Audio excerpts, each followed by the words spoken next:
பூங்காட்டு திரும்பமா அடுத்த வர எபிசோடில் பார்த்தீங்க அப்படின்னா குமரன் வந்து எப்படியாவது ஆனந்தி கிட்ட தன்னோட காதலை சொல்லணும் அப்படின்னு சொல்லிட்டு ஆசைப்படுறாரு. அவங்க அண்ணன் பார்த்தீங்க அப்படின்னா இந்த மாதிரி ஆனந்தியை காதலிச்ச விஷயம் குமரனுக்கு தெரியாது. ஆனால் குமரன் வந்து அவங்க அண்ணன் கிட்ட வந்து ஆனந்தி வந்து எனக்கு பிடிச்சிருக்கு, அவங்கள்ட்ட காதலை சொல்லலான்னு இருக்கேன்னு சொல்லிட்டு சொல்லியிருப்பாரு. அவங்க அண்ணனு பார்த்தீங்க அப்படின்னா தம்பி ஆசைப்படுற பொண்ணு எப்படியாவது சேர்ந்துடணும் அந்த எண்ணத்தில் தான் அவங்க அண்ணன் வந்து நடப்பாங்க. இதுக்கப்புறம் பார்த்தீங்க அப்படின்னா ஆனந்தியோட அம்மாவும் ஆனந்தியோட அக்காவும் பார்த்தீங்கன்னா நீ எதுக்குடா அந்த பொண்ணு கிடைக்கலன்னு இவ்வளோ கஷ்டப்படுற, உனக்கு இப்போ அவள் தானே வேணும், நான் எப்படியாவது பேசி உனக்கு கல்யாணம் பண்ணி வைக்கிறேன்னு சொல்லிட்டு அந்த ஆனந்தோட அக்கா வந்து சொல்கிறாங்க. உடனே சொன்ன மாதிரியே பார்த்தீங்க அப்படின்னா போய் ஆனந்தியை வந்து மீட் பண்ணுறாங்க. ஆனந்தோட அக்கா பார்த்தீங்க அப்படின்னா போய் ஆனந்தியை பேசி இந்த மாதிரி என் தம்பி வந்து உன் மேலே ஆசைப்பட்றான், உன்னை கல்யாணம் பண்ணிக்கணும்னு ஆசைப்பட்றான்னு சொல்லிட்டு சொல்கிறாங்க.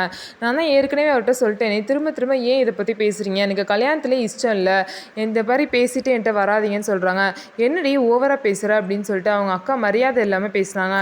மரியாதை கொடுத்தா தான் மரியாதை கிடைக்கும், ஒழுங்காக இங்கேருந்து போயிருங்க அப்படின்னு சொல்லிட்டு ஆனந்தியை அவங்கள திட்டிட்டு போயிடுறாங்க. ஸோ இதுக்கப்புறம் என்ன நடக்க போகுது, குமரன் வந்து அவரோட காதலை சொல்லுவாரா, அதை வந்து ஆனந்தி ஏற்றுப்பாங்களான்னு சொல்லிட்டு வெயிட் பண்ணி பார்க்கலாம். நம்ம வீடியோ உங்களுக்கு பிடிச்சிருந்தா நம்ம வீடியோவை லைக் பண்ணிக்கோங்க, மறக்காமல் நம்மளோட சேனலை சப்ஸ்கிரைப் பண்ணிவிட்டு பாருங்கள்.